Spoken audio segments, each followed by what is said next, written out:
علی بھائی پہلا سوال ہی کریٹیکل ہے۔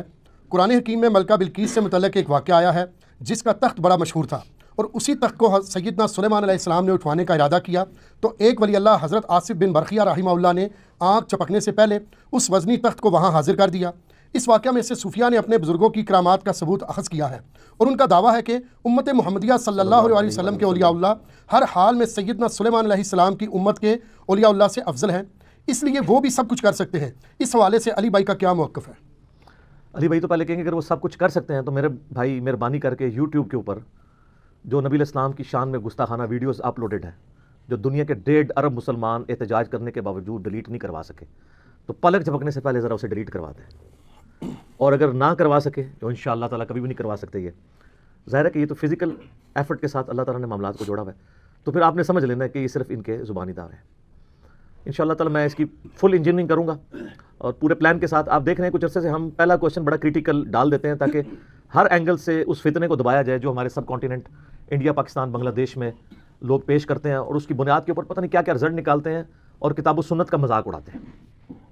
سیدنا سلیمان ابن داود علی نبینا و علیہ السلام بنی اسرائیل کی ہسٹری میں ایک بڑی یونیک پرسنالٹی ہے، کیونکہ انہی کی وجہ سے بنی اسرائیل کو دوسرا عروج نصیب ہوا تھا، جس کے بعد ٹیمپل آف سلیمان یعنی ہیکل سلیمانی تعمیر ہوا یروشلم میں، جسے ایلیا بھی کہا جاتا ہے، بیت المقدس بھی کہا جاتا ہے، یروشلم بھی۔ اور وہ ہیکل سلیمانی 70 عیسوی میں سیدنا عیسیٰ علیہ نبینا علیہ الصلوۃ والسلام کے رفع سماوی کے آلموسٹ 35 سال کے بعد ٹائٹس نے حملہ کر کے تباہ و برباد کر دیا تھا۔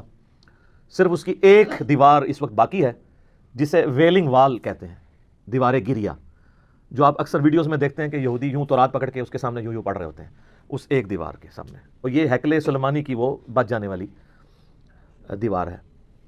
اور ظاہر ہے کہ ان کی یہ خواہش ہے کہ ہم دوبارہ سے اس ہیکل کو تعمیر کریں، اور ان کا یہ دعویٰ ہے کہ یہ بیت المقدس میں جو مسلمانوں نے بعد میں مسجد اقصیٰ بنا لی تھی، اس کے نیچے جو ہے وہ ہمارا تابوت سکینہ بھی دفن ہو گیا ہے، اس کے لیے بھی وہ سازشیں کرتے رہتے ہیں۔ تابوت سکینہ کے اوپر میری ویڈیو الگ سے ریکارڈڈ موجود ہے، وہ آپ دیکھ سکتے ہیں۔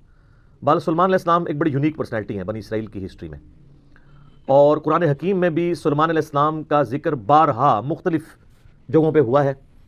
آ چکے یہ تخت بلقیس والا واقعہ، اس لیے میں اس کے اوپر ایمفسائز کروں گا، لیکن میں صرف کراس ریفرنس کے طور پہ آپ کو بتا دوں کہ سورہ سبا کے اندر سلیمان علیہ السلام کا ذکر آیا، کیونکہ قوم سبا کا ایک واقعہ ہے ملکہ بلقیس والا جو سورۃ النمل میں موجود ہے۔ سورہ سبا کے اندر ذکر آیا کہ ہم نے سلیمان علیہ السلام کے لیے ہوا کو مسخر کر دیا تھا، ان کی صبح کی منزل 1 مہینے کے برابر ہوتی تھی اور شام کی منزل 1 مہینے کے برابر، یعنی وہ اپنے تخت سمیت ہوا پہ اڑتے تھے۔ 1 مہینے کی مسافت وہ ایک صبح میں طے کر لیتے تھے، اور ایک شام میں وہ 1 مہینے کی مسافت طے کر لیا کرتے تھے۔ اور اسی میں ذکر ہے کہ جنات کو مسخر کیا تھا اللہ نے ان کے لیے، ان کے حکم سے وہ قلعے بناتے تھے، مجسمے بناتے تھے، اور مختلف قسم کی تعمیرات کروایا کرتے تھے۔ اور پھر اسی سورہ سبا کے اندر ذکر موجود ہے کہ ایک تعمیر کے دوران ہی، ابھی تعمیر مکمل ہونا رہتی تھی، سلیمان علیہ السلام کی موت کا وقت قریب آ گیا، تو وہ ایک لاٹھی کے سہارے کھڑے ہو گئے، قرآن پاک میں آتا ہے سورہ سبا کے اندر، اور اسی حالت میں اللہ تعالیٰ نے ان کی روح قبض کر لی۔ اب چونکہ وہ ایک بیلنس فارم میں لاٹھی کو سہارا لیے ہوئے بیٹھے تھے، کرسی پہ بیٹھے ہوئے ہوں گے یوں کر کے، تو ان کا جسم یوں ہی رہا، کافی عرصے تک وہ رہا، اور اتنا زیادہ عرصہ کہ قرآن پاک میں آتا ہے کہ دیمک جو کیڑا ہے اس نے اس لاٹھی کو چاٹا، تو ظاہر دیمک ایک دن میں تو نہیں چاٹتی، اور حتیٰ کہ وہ جب سارا چاٹ لیا تو وہ لاٹھی ٹوٹ گئی، تو حضرت سلیمان علیہ السلام کا جسم زمین پہ آ گیا۔ تو اس وقت جنات کو پتہ چلا کہ یہ تو فوت ہو چکے ہیں کب سے، تو اللہ تعالیٰ نے اس پہ ورڈکٹ دی ہے کہ اگر جنات غیب کا علم جانتے ہوتے تو اتنی مشقت میں نہ پڑتے۔ تو یہ اللہ تعالیٰ نے عقیدے کی بھی اصلاح کی ہے۔ دوسرا اس سے یہ بھی عقیدہ پتہ چلا کہ انبیاء کے جسموں کو اللہ تعالیٰ اسپیشل پروٹیکشن دیتا ہے مرنے کے بعد بھی۔ احادیث تو بہت موجود ہیں، لیکن جو لوگ منکرین حدیث ہیں وہ کہتے ہیں قرآن سے ثابت کریں کہ انبیاء کے جسم سلامت رہتے ہیں، تو سر یہاں سے ثابت ہوتا ہے۔ اور تیسری بات یہ بھی پتہ چلی کہ اللہ تبارک و تعالیٰ جو ہے وہ اپنے بندوں کے عقیدوں کی اصلاح کے لیے اس طرح کے واقعات کرتا ہے تاکہ وہ اس سے عبرت پکڑیں۔ اس کے باوجود اگر کوئی عبرت نہ پکڑے تو اس کی اپنی بدبختی ہے، اور وہ یہ عقیدہ رکھے کہ اللہ کے سوا کوئی اور بھی غیب جانتا ہے۔ غیبی خبر علیحدہ چیز ہے، وہ صرف انبیاء کے پاس آتی ہے۔ اور چوتھی بات یہ بھی ہے کہ حضرت سلیمان علیہ السلام کا جسم جب زمین پہ آیا تو کوئی ان کی گستاخی نہیں ہوگی۔ یہ ہوتے ہیں نا تو یہ کہتے ہیں نہیں وہ اچانک فرشتے نمودار ہوئے، انہوں نے اپنی ہتھیلیوں پہ لے لیا جسم، ٹھیک ہے، تو ایسے تو نہیں ہوا۔ تو کئی ایک رزلٹ نکلتے ہیں۔ تھوڑا سا تفکر کرنے سے پتہ چل جاتا ہے. اچھا سورہ صاد کے اندر 99 دمیوں کا ذکر ہے. ایک واقعہ حضرت سلیمان علیہ السلام اور ان کے والد داؤد علیہ السلام کا, اس پہ میرا الگ سے کلپ ریکارڈڈ موجود ہے. وہاں پہ بھی ڈیٹیل سے ان 2 باپ بیٹا کا ذکر آیا ہے. اور اللہ تعالیٰ نے فرمایا ہم نے ان کو حکمت دی تھی, جنات پہ ان کی حکومت تھی, ان کے حکم سے وہ بڑی بڑی عمارتیں بھی تعمیر کرتے تھے اور سمندروں میں غوطے لگا کے چیزیں بھی نکالتے تھے جنات, یعنی اللہ تعالیٰ نے ان کے لیے مسخر کر دیا تھا. پھر سورۃ البقرہ میں بھی اللہ تعالیٰ نے سلیمان علیہ السلام کے دور کا ذکر کیا کہ شیاطین کا انٹریکشن عوام الناس سے بہت زیادہ بڑھ گیا تھا جنات کا اس دور کے اندر. اور اسی دور کے اندر سورۃ البقرہ میں آتا ہے کہ ہاروت اور ماروت 2 فرشتے تھے جو اللہ تعالیٰ کی طرف سے آزمائش کے طور پہ نازل ہوئے, اور وہ لوگوں کو جادو سکھایا کرتے تھے اور ساتھ بتاتے تھے کہ یہ تمہاری آزمائش ہے, سیکھو نا. اور وہ اللہ تعالیٰ فرماتا ہے ایسا علم سکھاتے تھے جادو کے ذریعے جس سے میاں بیوی میں جدائی ڈال دیں. اور وہ ساتھ بولتے تھے کہ ہم تمہاری آزمائش ہے. ظاہر ہے شر بھی جتنا ہے وہ اللہ ہی نے پیدا کیا نا, من شر ما خلق, میں ہر اس چیز کے شر سے تیری پناہ میں آتا ہوں جو تو نہیں پیدا کی ہے. تو آزمائش کے طور پہ وہ ہاروت اور ماروت کا پھر اکثر لوگ پوچھتے ہیں جی وہ ہاروت اور ماروت الٹے لٹکے ہوئے ہیں, یہ ہو گیا. وہ فرشتے تھے میرے بھائی, فرشتے اللہ کے حکم کی نافرمانی نہیں کرتے. وہ کہتے ہیں کسی عورت پہ وہ عاشق ہو گئے تھے اور یہ سب کچھ جھوٹے واقعات ہیں. فرشتے کبھی بھی رائے راستے نہیں ہٹتے. قرآن پاک میں جا بجا یہ چیز آئی ہے کہ فرشتے تو سورہ التحریم کے اندر بھی آیا کہ وہی کام کرتے ہیں جو اللہ ان کو حکم دیتا ہے, اس کی سرتابی کر ہی نہیں سکتے. ابلیس نے اس لیے کی کہ کان من الجن ففسق عن امر ربی, وہ جنوں میں سے تھا. سورۃ الکہف کی آیت نمبر 50 میں آتا ہے, اس لیے اس نے اپنے رب کی نافرمانی کی. اس نے حضرت آدم علیہ السلام کو سجدہ نہیں کیا, باقی سب فرشتوں نے کیا تھا. تو یہ آپ کو سورۃ البقرہ میں اس حوالے سے بھی ڈیٹیل مل جائے گی. رہا تخت بلقیس والا واقعہ, یہ سورۃ النمل میں بڑی ڈیٹیل کے ساتھ اللہ تعالیٰ نے حضرت سلیمان علیہ السلام کی زندگی کے چند واقعات کو ذکر کیا ہے 30 آیات کے اندر. آیت نمبر 15 سے لے کے 44 تک مسلسل 30 آیات میں سلیمان علیہ السلام کا اللہ تعالیٰ نے ذکر خیر کیا ہے. سٹارٹ اسی سے لیا کہ وہ اپنے امتیوں سے کہتے ہیں کہ دیکھو اللہ تعالیٰ نے ہمیں کثیر مخلوق پہ فضیلت دی ہے, ہمیں جانوروں کی بولیاں سکھا دی ہیں, جنات کو, ہواؤں کو, پرندوں کو ہمارے لیے مسخر کر دیا ہے. اللہ تعالیٰ نے ساری قدرت دی ہوئی تھی. اور وہیں پر یہ بھی ذکر آتا ہے کہ ان کی فوج کے لشکروں میں تمام جن, انسان اور جاندار جتنے بھی ہیں ان میں سے ہر ایک کی ان کی علیحدہ فوج تھی. جس طرح آج کل آپ کہتے ہیں نا یعنی ایئر فورس, آرمی, نیوی, ان کے پاس نیوی کے لیے بھی جنات موجود تھے. ایئر فورس سارے پرندے ان کے حکم پہ مسخر تھے, ہوا ان کے حکم سے چلتی تھی, اور انسان بھی موجود تھے. اور پھر اسی میں ذکر آتا ہے جس کی وجہ سے سورت کا نام ہی سورہ النمل ہے. نمل عربی میں کہتے ہیں چیونٹی کو. وہ اپنے لشکر کے سمیت گزر رہے تھے تو چند چیونٹیاں تھیں, ان کی ملکہ ان کو کہتی ہے, قرآن نے اس کا قول نقل کیا ہے کہ سلیمان علیہ السلام اپنے لشکر سمیت آ رہے ہیں, کہیں ایسا نہ ہو بے خبری میں وہ ہمیں پاؤں کے نیچے کچل دیں. تو پھر وہ چیونٹی باقی چیونٹیوں کو کہتی ہے کہ تم لوگ اپنے بلوں میں چلی جاؤ. یعنی چیونٹیوں کا یہ عقیدہ تھا کہ حضرت سلیمان علیہ السلام اور ان کے جتنے صحابہ ہیں ان کو علم غیب کوئی نہیں ہے, کیونکہ تبھی تو کچل دیں گے نا, الا یہ کہ اللہ ان کو بتا دے. اچھا آپ بزرگوں کے علم غیب لے کے بیٹھے ہوئے, تو اس میں اللہ تعالیٰ نے سلیمان علیہ السلام کو اس چیونٹی کی بات سنوا دی. تو سلیمان علیہ السلام اس پر مسکرائے, اور مسکرا کے یہ نہیں کہا کہ مجھے علم غیب ہے, کہا کہ اللہ کا شکر ہے کہ اللہ تعالیٰ نے یعنی مجھے یہ کوالٹی دی ہے کہ اللہ تعالیٰ نے اس چیونٹی کی بات مجھے سنوا دی ہے. ہر جگہ آپ کو سلیمان علیہ السلام کا کریکٹر نظر آئے گا گاڈ اورینٹڈ. ویسے یہودیوں میں ایک گروہ ایسا بھی ہے جو سلیمان علیہ السلام سے سخت نفرت کرتا ہے, اور بڑے بڑے ان کے اوپر سکینڈل بھی بنائے ہوئے انہوں نے, کیونکہ سلیمان علیہ السلام بڑے کٹر قسم کے مواحد تھے. تو توحید و عزم نہیں ہوتی نا. ہر جگہ آپ کو نظر آئے گا سلیمان علیہ السلام جب بھی کوئی کام ہوتا ہے نا, اپنے تو کسی کمال کا ذکر ہی نہیں کرتے, وہ کہتے ہیں اللہ نے مجھے آزمایا ہے, اللہ نے مجھے دیا ہے تاکہ میں اللہ کا شکر ادا کروں, اللہ مجھے جانچ رہا ہے کہ میں نے, وہ تو سینٹرڈ اراؤنڈ گاڈ. اور یہی ایک موحد کی نشانی ہوتی ہے. اور وقت کا پیغمبر تو امام الموحدین ہوتا ہے نا, تمام موحدین کا امام ہوتا ہے. تو وہ چیونٹی جو ہے نا اس کی گفتگو حضرت سلیمان علیہ السلام سن کے مسکراتے ہیں اور پھر اللہ تعالیٰ کا شکر ادا کرتے ہیں کہ مجھے اللہ نے یہ کوالٹی دی ہے. اس کے بعد پھر ذکر آتا ہے کہ اسی دعا میں وہ کہتے ہیں کہ اے اللہ مجھے بخش دے, مجھے اپنی رحمت سے اپنے نیک بندوں میں داخل فرما, اور یہ جو تو نے مجھے اس طرح کی نعمتیں دی ہیں تو مجھے اس قابل بنا کے میں تیری نعمتوں کا شکر ادا کرتا رہوں. یہاں کہتے ہیں بزرگوں کا کمال ہے, فلاں کی نگاہ کرم. حالانکہ وہ کہہ سکتے تھے میرے ابا جی دیا دعاواں نے, انہوں کا فیض ہے, میں انہوں کا ہی مرید ہوں نا. ابا وہ ہے بھی تھا, داؤد علیہ السلام پیغمبر تھے, سب کچھ گاڈ اورینٹڈ ہے. ایک پیغمبر کا باپ بھی پیغمبر ہے تو وہ اپنی کسی کوالٹی کو اپنے پیر کی طرف منسوب نہیں کر رہا, جو واقعی جینون پیر ہے اللہ کی طرف منسوب کر رہا. اس لیے تو آپ کو کہا جاتا ہے نا کہ آپ قرآن نے ڈائریکٹ نہیں پڑھنا, آپ گمراہ ہو سکتے ہیں, کیونکہ آپ یہ سوچیں گے نا. تو اس لیے تو ہم کہتے ہیں مرنے سے پہلے اے مسلمان کر لے اس پہ غور, کتابوں کا خدا اور ہے, بابوں کا خدا اور. اور جب تم غور کر لو اس کے بعد ایک بار یہ بھی کہنا ہے کہ نہ میں وہابی نہ میں بابی, میں ہوں مسلم علمی کتاب. نہ ہم سو کالڈ وہابی ہیں, کوئی علمی بات کرے تو اس کو کہتے ہیں وہابی ہے, اور نہ ہم بابوں کا دفاع کرنے والے بابی ہیں, ہم علمی کتابی مسلم ہے الحمدللہ. اچھا وہ سورہ نمل میں پھر آگے چلتا ہے کہ حضرت سلیمان علیہ السلام اپنے دربار میں بیٹھے ہوتے ہیں. اب سارے ان کے کمانڈر حاضر ہیں, جنوں کا کمانڈر بھی ہے, اسی طریقے سے انسانوں کے کمانڈر بھی, سارے ان کے سردار وہاں پہ جمع ہیں. تو جو ان کی ایئر فورس کا کمانڈر تھا نا وہ ہدہد تھا. ہدہد ایک پرندہ ہے جس کی بڑی خوبصورت سی کلگی ہوتی ہے, جیسے مرغے کی ہوتی ہے, اور بڑا ایکسٹرا آرڈنری پرندہ ہے. آپ جا کے گوگل پہ سرچ کریں, یوٹیوب پہ اس کی ویڈیوز دیکھیں کہ اللہ نے اس کو کیا صلاحیتیں دی ہوئی ہیں. وہ ان کا سمجھ لیں ایئر فورس کا چیف تھا. ٹھیک ہے, تو آپ نے فرمایا وہ کدھر غائب ہے, اور پھر ساتھ فرمایا کہ وہ اپنی غیر حاضری کی کوئی جسٹیفیکیشن مجھے پیش کرے, اور اگر اس نے کوئی ایسی جسٹیفیکیشن نہ پیش کی کہ وہ میرے دربار سے غائب کیوں ہے, تو میں اسے سزا دوں گا یا میں اسے ذبح کر دوں گا. بس یہ آپ ورڈک بولتے ہیں. تو تھوڑی دیر بعد ہدہد آ جاتا ہے اور وہ اپنی جسٹیفیکیشن پیش کرتا ہے. اب ظاہر ہے وہ میں نے بتایا کہ سورہ نمل میں ہی آتا ہے کہ اللہ تعالیٰ نے جانوروں کی بولیاں سکھا دی تھیں ان کو. تو حضرت سلیمان علیہ السلام اس سے پوچھتے ہیں کہ بتاؤ سر پھر ہدہد دیکھیں کتنا پکا مواحد سی. وہ کہتا ہے کہ اے سلیمان علیہ السلام میں آپ کے لیے ایک ایسی خبر لے کے آؤں جو آپ کے علم میں بھی نہیں ہے. بابی نہیں تھا ہدہد. ہاں اچھا, سلیمان علیہ السلام نے کہا کیا خبر لے کے آیا ہوں؟ ان کا میں ایک ایسی قوم کے پاس سے آیا ہوں کہ جن کی حکمران ایک ملکہ ہے, عورت, اور اس کا بہت بڑا ایک عرش یعنی اس کا تخت ہے جس پہ وہ بیٹھتی ہے. اب وہ آپ کو نا ویسے کھنڈرات بھی اس کے مل چکے ہیں, ایک پکچر ہمیں ملی, انشاءاللہ ہم اس میں اٹیچ بھی کریں گے. آلموسٹ سمجھ لیں وہ کوئی آج کے دور کے اعتبار سے آپ دیکھ لیں کوئی 50 فٹ چوڑا اور لمبائی میں تقریباً 100 فٹ اور اونچائی میں بھی تقریباً 50 فٹ کے برابر, مختلف اقوال ملتے ہیں.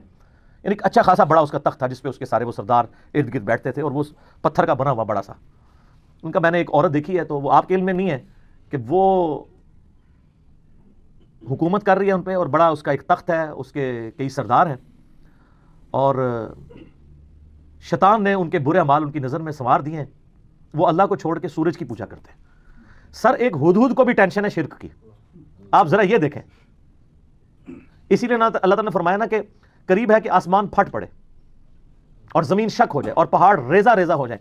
ام دعوا للرحمن ولدا, جو رحمان کے لیے بیٹا تجویز کرتے ہیں. اگر یہ شرک کی تکلیف کا احساس یہ آسمان زمین اور پہاڑوں پہ ہو تو یہ بھی دب جائیں سے کہ اللہ کے لیے اس طرح کی باتیں لوگ کرتے ہیں.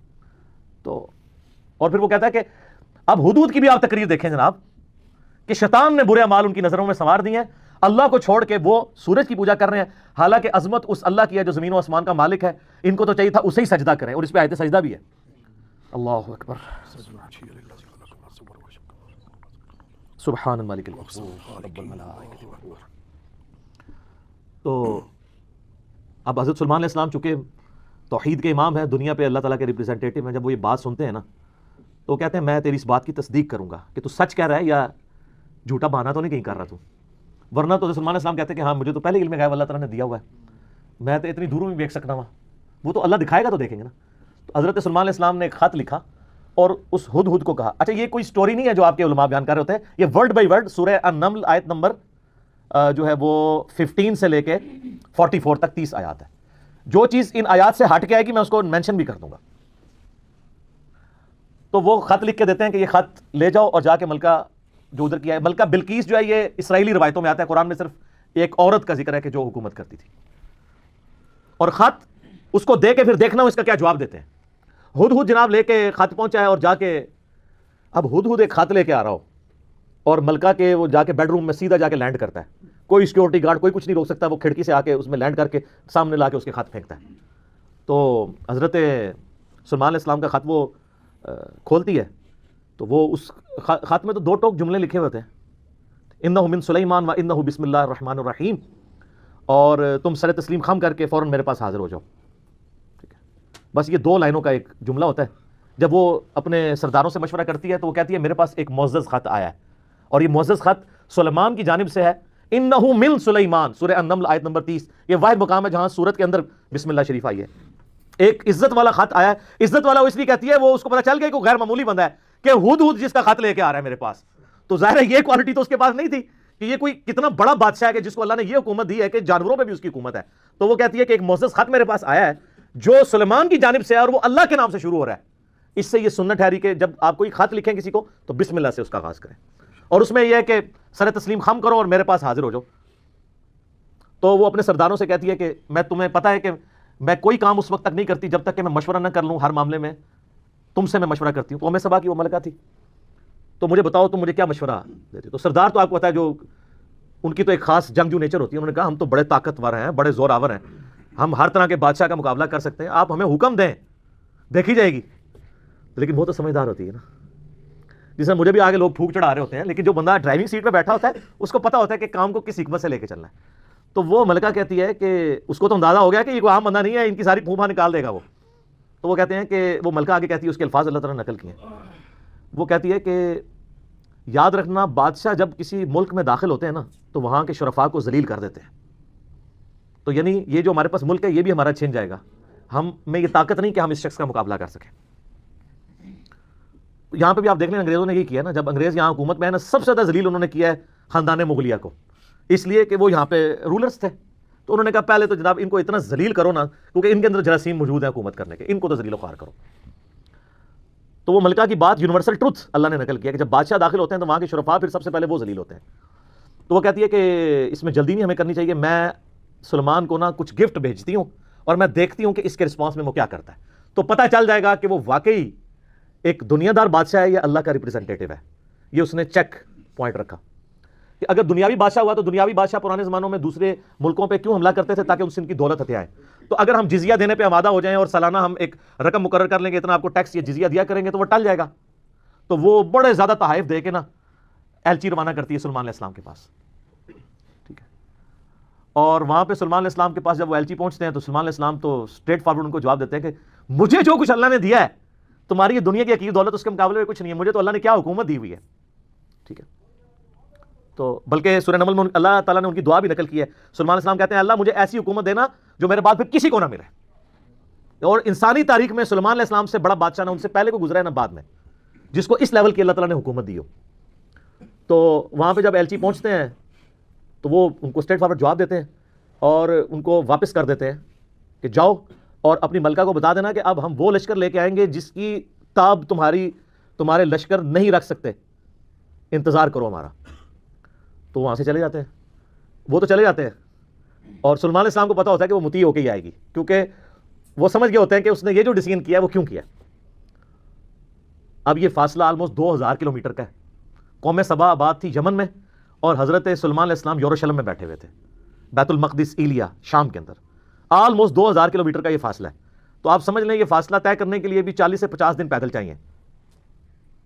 تو سلمان علیہ السلام جب ان کو واپس کرتے ہیں, وہاں پہ جب واپس خط پہنچتا ہے تو ظاہر ملکہ تو پہلے ہی اس کو سمجھ آ گئی ہوتی ہے کہ کوئی عام بندہ نہیں ہے. تو ملکہ یہ ڈیسائیڈ کرتی ہے کہ میں خود سلیمان کے پاس جاؤں گی, کیونکہ اس خط میں پہلے میں کیا لکھا تھا کہ مطیع ہو کے میرے پاس حاضر ہو. سر یہ بادشاہ کا آپ لیول دیکھیں کہ دوسرا بادشاہ جنگ بھی نہیں کرنی پڑ رہی, سیدھا وہ خود حاضر ہو رہا ہے. خیر اس بات کو کچھ عرصہ گزر جاتا ہے. جب اس کا لشکر آنے کے 3-4 دن یا کچھ دن باقی رہ جاتے ہیں نا, تو سلمان علیہ السلام اپنی مجلس میں بیٹھے ہوتے ہیں. تو سلمان علیہ السلام اپنے درباریوں سے کہتے ہیں کہ وہ جو بلقیس ہے وہ مطیع ہو کے میرے پاس آنے والی ہے. ان کو پتہ ہے, فیڈ بیک مل جاتی ہے, اللہ تعالیٰ نے وحی کے ذریعے آگاہ کر دیا.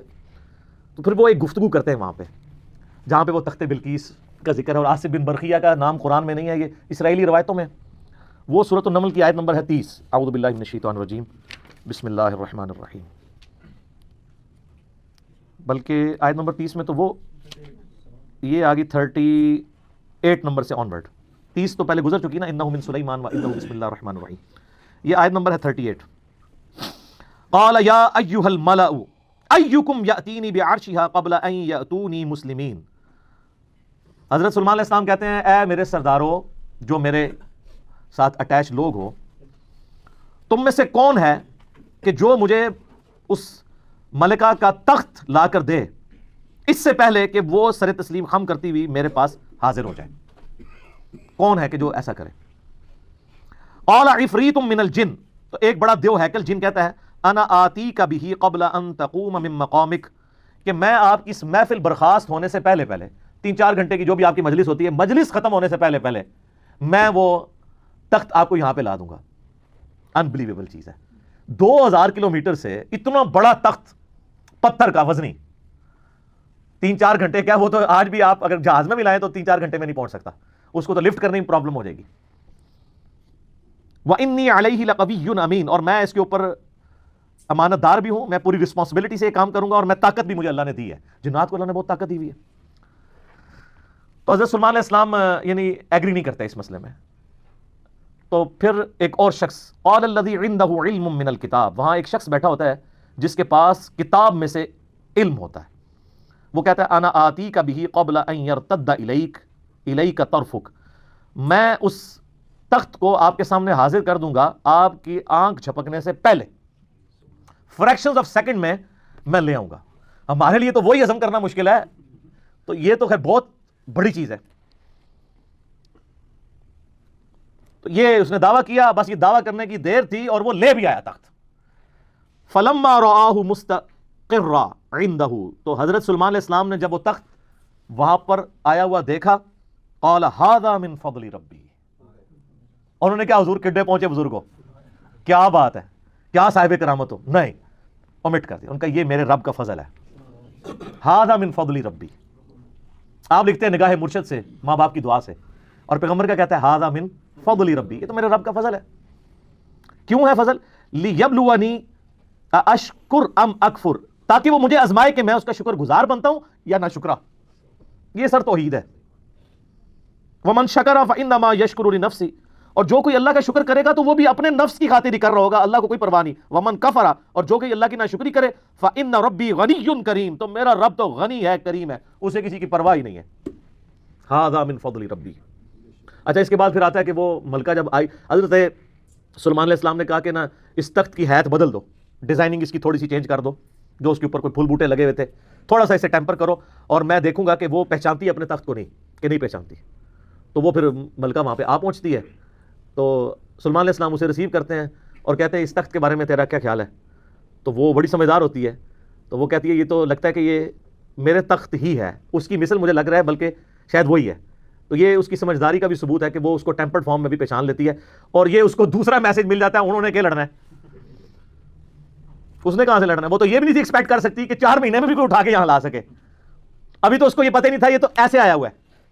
ٹھیک ہے, تو پھر سلیمان علیہ السلام اسے اپنے جو ٹیمپل ہے نا اس کی بھی تھوڑی جھلک کرواتے ہیں. آگے ایک محل میں جب لے کے آتے ہیں کمرے میں, تو اس میں ایسے شیشے جڑے ہوئے ہوتے ہیں کہ وہ گویا دیکھنے میں تالاب محسوس ہو رہا ہوتا ہے. تو جب اس پہ پاؤں رکھنے لگتی ہے وہ سمجھتی ہے شاید پانی والا تالاب ہے, تو وہ اپنے جو تہمد ہے یا جو بھی اس نے کپڑے پہنے ہوتے ہیں وہ تھوڑی سی اٹھا لیتی ہے, اس کی پنڈلیاں بھی ننگی ہو جاتی ہیں, وہ سمجھتی ہے پانی ہے, تو پانی نہیں ہوتا, تو وہ امپریس ہوتی ہے. اور پھر وہ وہاں پہ کہتی ہے کہ میں سلیمان کے ساتھ اپنے رب کے سامنے سر تسلیم خم کرتی ہوں, جو میں شرک کرتی رہی میں اللہ کی طرف رجوع لاتی ہوں, اور وہ اسلام قبول کرتی ہے. باقی اسرائیلی روایتوں میں پھر ملتا ہے کہ سلیمان علیہ السلام کا نکاح اس کے ساتھ ہوتا ہے. قرآن نے اس چیز کو ایڈریس نہیں کیا. قرآن تو بس کنکلوڈ اس پہ کرتا ہے کہ وہ مسلمان ہو جاتی ہے. نہ وہ بریلوی ہوتی ہے, نہ دیوبندی ہوتی ہے, نہ اہل حدیث ہوتی ہے, نہ شیعہ ہوتی ہے, بلکہ مسلمان ہو جاتی ہے. اور آپ یہ الفاظ دیکھیں جناب, مسلمان ہی ہے ہر طرف.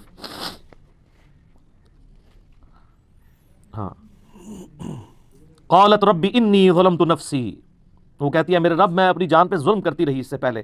واسلمت مع سلیمان للہ رب العالمین, اور میں سلیمان کے ساتھ سر تسلیم خم کرتی ہوں اس رب کے سامنے, اللہ کے سامنے جو سارے جہانوں کا پالنے والا ہے.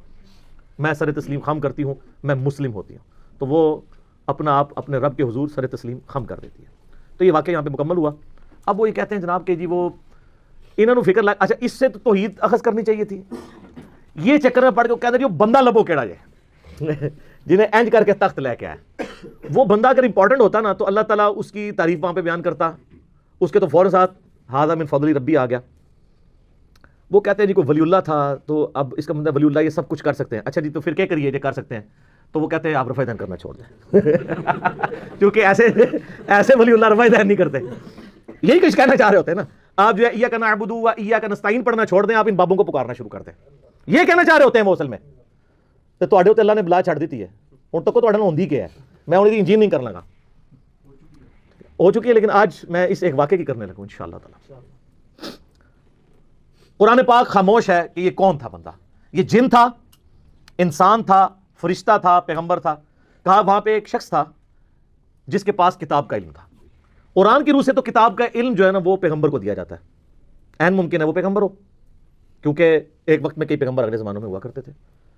عین ممکن ہے وہ کوئی فرشتہ ہو, جیسا کہ بخاری مسلم میں حدیث ہے اے اللہ روح قدس کے ذریعے حسان کی مدد فرما.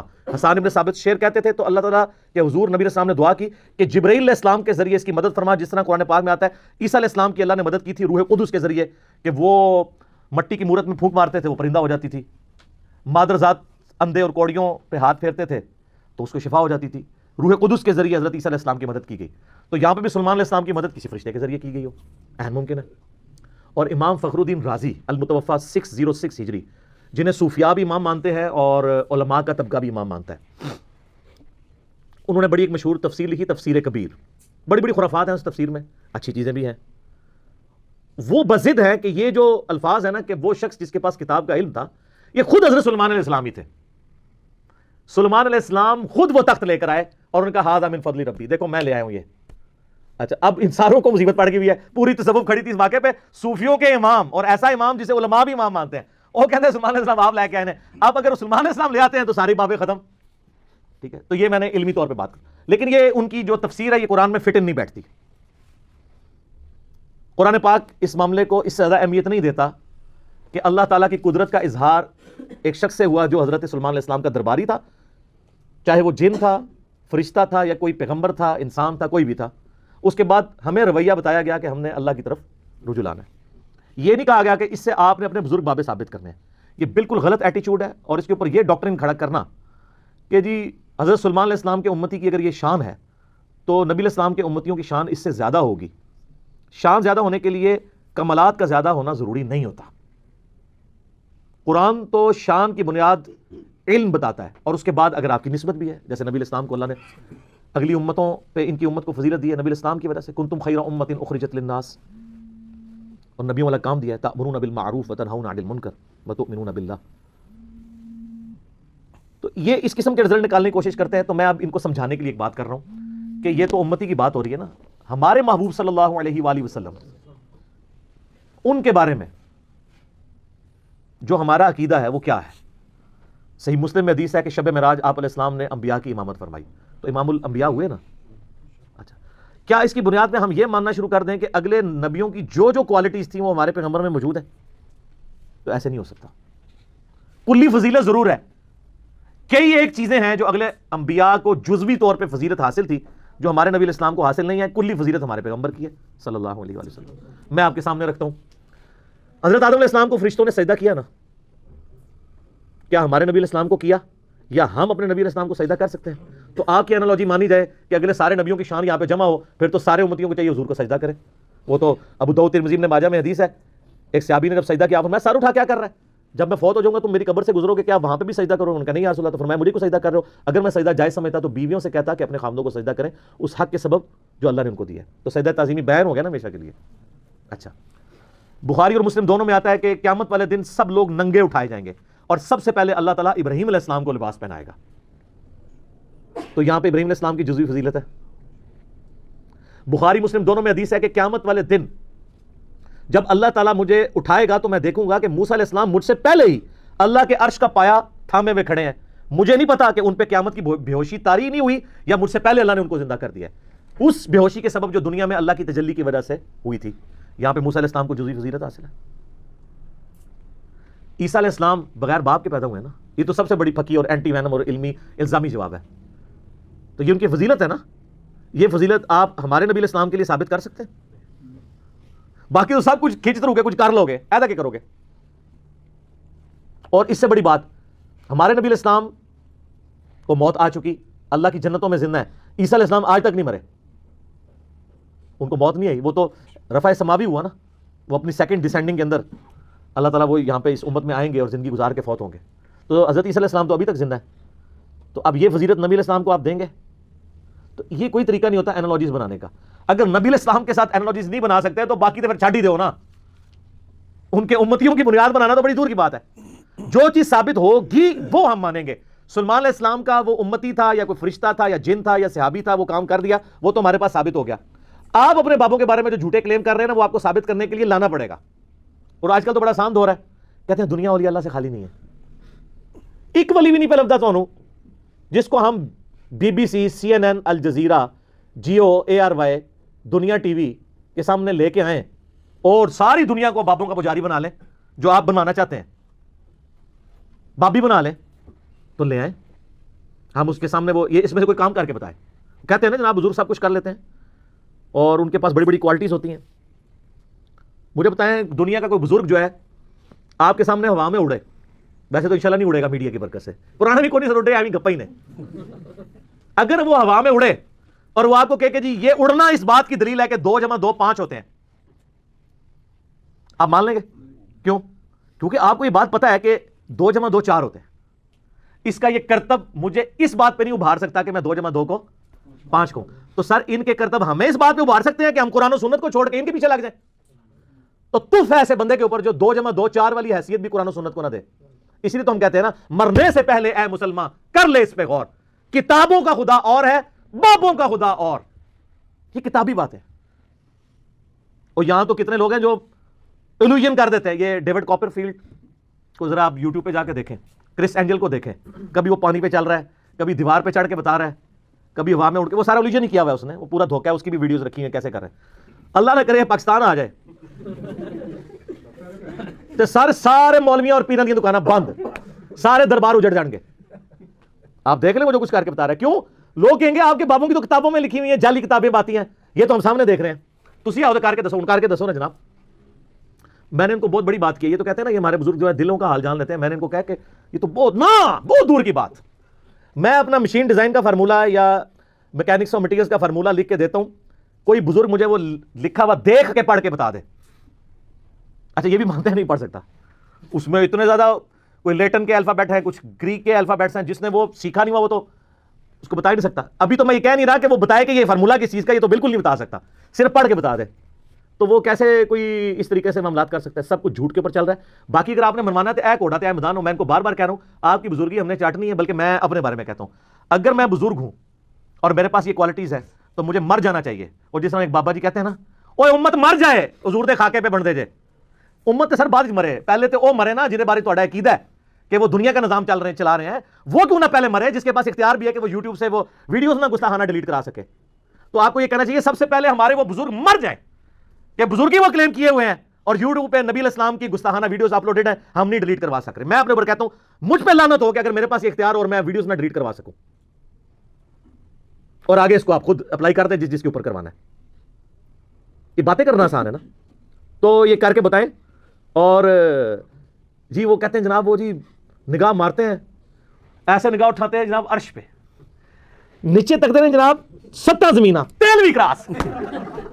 تیل دے گھاٹے فٹ ہو گیا جی, تیل کسی بزرگ نے دریافت کیتا یار. یعنی کتنے انرجی کرائسس ہیں پاکستان کے اوپر. دنیا میں بھی جو پہلا تیل کا کنواں ہے اس کو بمشکل 200 سال ہوئے ہوں گے. پنسلوینیا میں امریکن اسٹیٹ میں سر ایڈون نے دریافت کیا ہے. داڑھی تھی ان کی پوری مٹھی تھی لیکن مسلمان نہیں تھے. کسی بزرگ نے تیل دریافت کیا. تو یہ کیا زمین کے اندر 7 زمینوں کے نیچے جا کے دیکھتے رہے, تیل نظر ہی نہیں آیا انہوں, کہانی جھوٹ. اچھا وہ ہمارے پاس ایک ہمارے محلے دار ہے نا, وہ کہتے ہیں جناب وہ میں نے تو آئے دن داتا صاحب آ کے منو ملتے ہیں. میں کہا سر جب ہوں آون نا تو تسی پڑھنا لا حول ولا قوت الا باللہ. اگر غائب ہو گئے تو شیطان ہے, اگر وہ جمے رہے تو بزرگ نے. کہتا نہیں تو بستغفار, گستاخی ہے. کیوں گستاخی ہے؟ بخاری مسلم کی حدیث ہے کہ جنت کے خزانوں میں سے خزانہ اللہ نے مجھے دیا, لا حول ولا قوت الا باللہ. میں نے کہا میرے سامنے لا حول ولا قوت الا باللہ پڑھو, میں غائب نہیں ہوں گا. اعوذ باللہ من الشیطان الرجیم پڑھو, میں غائب نہیں ہوں گا. میں تو خوش ہوں گا. اگر کوئی اولیاء اللہ میں سے ہے تو وہ اسم اعظم سن کے تو خوش ہوگا, بلکہ بزرگوں کو حاضر کرنا ہوتا پڑھنا چاہیے لا حول ولا قوت الا باللہ. وہ خوش ہو کے حاضر ہو جائیں, اسم اعظم ہے نا یہ. تو چونکہ لا حول ولا قوت الا باللہ پڑھتے نہیں ہیں, وہ شیطان نے غائب بھی نہیں ہوتا. کدے وہ کہتے ہیں خضر ہے, کدے کچھ کہتے ہیں, کدے کچھ کہتے ہیں, بالکل جھوٹ بولتے ہیں. اور پھر وہ لیم ایکسکیوز کیا دیتے ہیں, کہتے ہیں دیکھیں جی یہ موبائل انگریزوں نے بنایا ہے, اتنی دور سے سن لیتا ہے, تو اللہ ولی نہیں سن سکتا. دیکھیں ادھر جاؤ سر اسی تو ہم دیں گے, بزرگوں کو تو چھوڑ دیں. ایک عام انسان جانوروں سے تو افضل ہے نا. تو ان بزرگوں کے جتنے مریدین ہیں, یعنی آپ لوگ جو ہم سے آ کے جھگڑتے ہیں, آپ جانوروں سے افضل ہے نا. تو چڑیا تو اڑ لیتی ہے, آپ میں سے کون ہے جو اڑ سکے؟ بزرگ بھی نہیں اڑ سکتے اللہ کے فضل نال, تسی بھی نہیں اڑ سکتے. تو یہ کمپیریزن کروانا بالکل غلط ہے, کیونکہ اللہ تعالیٰ نے اس کو وہ کوالٹیز دی ہیں جو انسانوں کو نہیں دی, اور انسانوں کو ایسی کوالٹیز دی ہیں جو ان کو نہیں دی ہیں. تو جو اللہ نے جو کوالٹی دی اس فریم آف ریفرنس سے باہر نہیں کو نکل سکتا. اگر کہتا ہے اڑ سکتا ہے کوئی ان میں سے, تو قرآن میں یہ والا واقعہ تو آیا تخت بلقیس والا, آپ کو ہم کیسے چیک کریں؟ آ جاؤ سارے منارے پاکستان. لیکن ہمیں تو یقین ہے جس طرح ہمیں یقین ہے 2 + 2 4 ہوتے ہیں، آپ کی شہادت کا بھی ہمیں یقین ہے. ہم پیراشوٹ گوروں کا بنایا ہوا آپ کو باندھ دیں گے، گوروں کا بنایا ہوا. یہ میں اس لیے کہہ رہا ہوں تاکہ پتہ چلے کہ ان بزرگوں کی کنٹریبیوشن کیا ہے، جو کہتے ہیں ہمارے پاس اتنے علوم ہیں. اور منار پاکستان سے ان کو نیچے دھکا نہیں دیں گے، خود ہی بسم اللہ پڑھ کے یا جو بھی، یا شیخ عبد القادر جنانی، یا وہ جو کہتے ہیں نہیں فلانے پیر صاحب اتھوں ٹرے تھے، اتھوں ٹری تھے، اتھوں پکڑ لیا، بلا لو سارے بابے نو تے چھال مارو، تو پورا پاکستان آپ کے پیچھے چلے گا اور مان لے گا. اور جب آپ زمین کے قریب پہنچنے لگے نا تو آپ نے ایک دفعہ تو اپنے عقیدوں سے توبہ کرنی ہے، اور شعر پڑھنے کا تو ٹائم نہیں ہونا، آپ شہید ہی ہو جائیں گے. فوراً بٹن دبا کے پہلے لینڈ کرنا ہے. لینڈ کرنے ہی کہنا ہے کہ بالکل انجینئر صاحب صحیح کہہ رہے ہیں کہ مرنے سے پہلے اے مسلمان کر لے اس پہ غور، کتابوں کا خدا اور ہے، بابوں کا خدا اور پھر ساتھ کہنا جی بس یہ تو بعد نہ میں وابی نہ میں بابی، میں ہوں مسلم علمی کتابی. ہونا چاہیے نا ایسے. یہ تجربہ کر کے دیکھ لیں. اور سر یہ جہاز انگریزوں کا بنایا ہوا بوئنگ 747 یا ایئر بس A380 جہاز، کاکپٹ میں ان کو بٹھا دینا، یہ جہاز اڑا نہیں سکتے. نگاہ مار کے اڑنا تو بڑی دور کی بات ہے. جو جہاز اڑ رہا ہو نا، اڑتے جہاز سے اگر پائلٹ پیچھے ہٹ جائے اور ان بزرگوں کو لا کے بٹھا دیں، جس کو عقیدہ ہے نا، تو وہ اپنی ایک فلائٹ بک کروا لے، سارے پاکستان کے بزرگوں تو جان چھڑاؤ. تو وہ جا کے کتنے لینڈ کرے گا جہاز؟ اگلی دنیا میں. اس دنیا کی لینڈ کرنے کا کہ سب کے سب جھوٹی باتیں انہوں نے مشہور کی ہوئی ہیں. تو یہ انہوں نے اگر ثابت کرنی ہے تو کر کے بتائیں. اس طرح نہیں جی تسی نہیں مندے اسی مننے ہیں. وہ بات مانتے ہیں جو ہوئی ہوئی ہے، قرآن و سنت کے اندر موجود ہے. کہتے ہیں جی ہمارے بزرگوں کی باتیں قرآن و سنت میں تو نہیں ہوں گی، تو ہم کب کہہ رہے ہیں قرآن و سنت سے نکالیں؟ ہم کہہ رہے ہیں کر کے دسو. دیکھو نا، اگر حضرت سلمان علیہ السلام کے درباری نے تو کر کے بتا دیا نا، اس نے تو نہیں کہا کہ میرے ابا جی کرتے ہوں سن، انہوں نے کر کے دسیا، تسی کر کے دسو تو ہم مان لیں گے. تو بالکل یہ فیل ہو چکے ہیں، ان کے پاس کوئی بھی چیز موجود نہیں رہی. اور میں نے کئی بار بیان کیا کہ آپ لوگ بیمار ہوتے ہیں، آپ کو درباروں پہ لے جاتے ہیں، جب بزرگ بیمار ہوتے ہیں ان کو شفا انٹرنیشنل میں اور آغا خان میں لے جاتے ہیں. کتنے بزرگ ہیں پاکستان لیول کے، میں نام نہیں لیتا، پیشاب بند ہوا ہے تو ان کو آغا خان میں لے گئے. کیوں؟ وہاں لے جائے نا، وہ اسی دربار کے اوپر جہاں آپ کہتے ہیں سمندر روکا ہوا ہے. سر کوئی انسان اپنا پیشاب نہیں روک سکتا، سمندر کا تو سائز ہی نہیں آپ لوگوں کو پتا کتنا ہے. اور پھر معذرت کے ساتھ جن لوگوں کے بارے میں آپ کا عقیدہ تھا سمندر روکا ہوا ہے، ایک کے بارے میں آپ کا عقیدہ تھا وہ انڈیا کے بم پکڑتے تھے پل پہ آ کے، ہندو آج تک مذاق اڑاتے ہیں آپ کا. اچھا، ان ساروں کے مزارات کے اوپر آ کے ٹھوک کے چلے گئے ہیں دہشت گرد. ہم اس چیز کو کنڈیم کرتے ہیں. اس کے بعد آپ تحفظ اولیاء کانفرنسز بھی کرتے رہے، یہاں ہمارے جیل میں بھی ہوئی ہے. مجھے میسج کیے جی تحفظ اولیاء کانفرنس، میں کہا سبحان اللہ، ابھی تک تو آپ کہتے تھے اولیاء اللہ ہماری حفاظت کرتے ہیں، اب آپ بھی اولیاء کا تحفظ کرنا شروع ہو گئے. اور وہ کہتے ہیں پریس کلب کے سامنے احتجاج ہوگا. میں کہا نا، یہ سارے بڑے بڑے مزاروں کے باہر احتجاج ہونا چاہیے کہ سر کتنے بڈھے ہو گئے ہو، اون کوالٹیز ختم ہو گئی ہیں، یہ کہانیاں ہی سمجھے. جو بندہ قبر سے نکل کے راوی کے پل پہ آ رہا ہے تو جو ادھر ٹھوک کے جا رہا ہے اس کو کیوں نہیں پکڑ رہا؟ سوچنے والی بات ہے نا. جو سمندر روک سک رہا ہے، اسی مزار کے اوپر کتنے لوگ آ کے دہشت گرد کے حملے کے اندر، دہشت گردوں کے حملے میں مارے جاتے ہیں، کیوں نہیں روک سک رہا؟ اچھا، اب بعض لوگ پتہ کہتے ہیں، وہ کہتے ہیں جی وہ جی خانہ کعبے میں بھی کرین گر گئی تھی نا، فوراً اسے پہنچ دے جائے، کیونکہ ان کو پتہ ہے اللہ انہاں دا ہے، بابے ساڈے نے تو سارا سیون کرنا ہے. سر اللہ نے کہیں دعویٰ نہیں کیا کہ آپ بسم اللہ پڑھ کے ساکٹ میں 2 انگلیاں ڈال دیں تو آپ بچ جائیں گے. اللہ نے دنیا بقدر ایفرٹ رکھی ہے. اللہ نے تو حسین علیہ السلام کو ذبح ہوتے بھی دیکھا ہے. اللہ نے خانہ کعبے کی 2 دفعہ توہین ہوتے بھی دیکھی ہے، یزید کے ہاتھوں بھی، حجاج بن یوسف کے ہاتھوں بھی. ابرا کا لشکر ایک ہی دفعہ ہلاک کیا تھا. بخاری مسلم میں حدیث ہے قرب قیامت میں ایک پتلی ٹانگوں والا حبشی کعبے کی اینٹ سے اینٹ بجا دے گا. تو نبی اسلام خود بتا رہے ہیں دنیا بقدر ایفرٹ اللہ نے رکھی ہے. لیکن آپ کا بزرگوں کے بارے میں دعویٰ ہے کہ دنیا کا نظام چلا رہے ہیں اور یہ سب کچھ کرتے ہیں. اللہ نے کہیں نہیں کہا، اللہ نے تو آپ کی ڈیوٹی لگائی ہوئی ہے کہ آپ نے بقدر ایفرٹ کرنا ہے. اس لیے اللہ تعالیٰ والا ہمیں کوئی دھونس نہ ڈالے اس معاملے میں. اللہ نے دنیا کو اسباب کے ساتھ جوڑا ہے، ورنہ تو ہوتا ہے کہ بسم اللہ پڑھو پیاس بجھ جائے گی، پانی سے ہی بجھے گی. اسباب سے جڑا ہوا ہے اللہ تعالیٰ نے. تو یہ بڑی مثال دینا بالکل ان کی غلط ہے. میں ساتھ ساتھ یہ جو وسوسے ڈالتے ہیں نا لوگوں کے ذہنوں میں، میں وہ ساتھ کلیئر کرتا ہوں. ابھی اگلے دنوں میرا ایک ویڈیو کلپ چڑھا ہے، وسیلے کے نام پر دھوکہ. وسیلے کے نام کے اوپر استعانت اور مشکل کشائی ثابت کرتے ہیں، 2 الگ چیزیں. کئی ایک چیزیں اس میں نے بتائی ہیں، وہ آپ دیکھ لیں، آج محل نہیں کہ میں اس کی طرف جاؤں. تو یہ بزرگوں کے بارے میں کہتے ہیں جی روحانی آپریشن کرتے ہیں، وہ جی بائی پاس کر دیتے ہیں. میں نے کہا بائی پاس تو بہت بڑی چیز ہے، ادھر تو گرائنڈر چلتا ہے. ایک نو مولود بچے کا کوئی خطرہ بزرگ کر کے بتا دے، خطرہ تو نظر آ جانا نا ہوا سامنے، خطرہ نہیں ہوتا. وہ جو بائی پاس کر سکتا ہے وہ خطرہ نہیں کر سکتا. خطرہ نظر آ جانا ہے، بائی پاس کیا پتا ہے اندر ہوا یا نہیں ہوا، اور روحانی ہے نا. سب شیطانی باتیں. اگر کوئی ہے تو خطرہ کر کے بتائے، نگاہ مار کے کر کے بتائے. خون بھی نہیں نکلنا چاہیے، کیونکہ جو تسی بائی پاس کرتے ہو خون نہیں نکلتا، روحانی بائی پاس کر رہے ہوتے ہیں. سب کہانی ہے. آخر میں تو ویسے اس پہ گھنٹوں بول سکتا ہوں، میرا فیوریٹ ٹاپک ہے. میں اپنی گفتگو کو کنکلوڈ کرتا ہوں اس حدیث پہ جو صحیح مسلم کے اندر ہے، دجال کے کانٹیکسٹ میں. نبی علیہ السلام فرماتے ہیں کہ قرب قیامت میں جب دجال آئے گا نا، اس کے ماتھے پہ کافر لکھا ہوگا، لیکن وہ کافر ڈائریکٹ نہیں لکھا ہوگا، کاف الف فا را. تو ہو سکتا ہے وہ کوئی اس سے کچھ اور ہی بنا لے, کاف سے کشف بنا لیں, الف سے اس کو اللہ کہہ دیں, ٹھیک ہے جی, فا سے کچھ اور بنا لیں, اس طرح کوئی بنا سکتے ہیں. بہرحال وہ اب ظاہر ہے کہ اس کو اللہ نے غیر معمولی صلاحیتیں دی ہوں گی. صحیح مسلم میں پوری ڈیٹیل آتی ہے, آسمان سے بارش برسا دے گا, زمین سے سبزہ اگا دے گا, اور ایک مومن پھر اسے چیلنج کرے گا سامنے آ کے. وہ کہے گا تو دجال ہے. وہ کہے گا میں اتنا کچھ کر رہا ہوں تو مجھے رب کیوں نہیں مانتے؟ وہ کہتا ہے, وہ کہے گا اس لیے کہ مجھے میرے نبی کی حدیث پہنچی ہے کہ تو دجال ہے.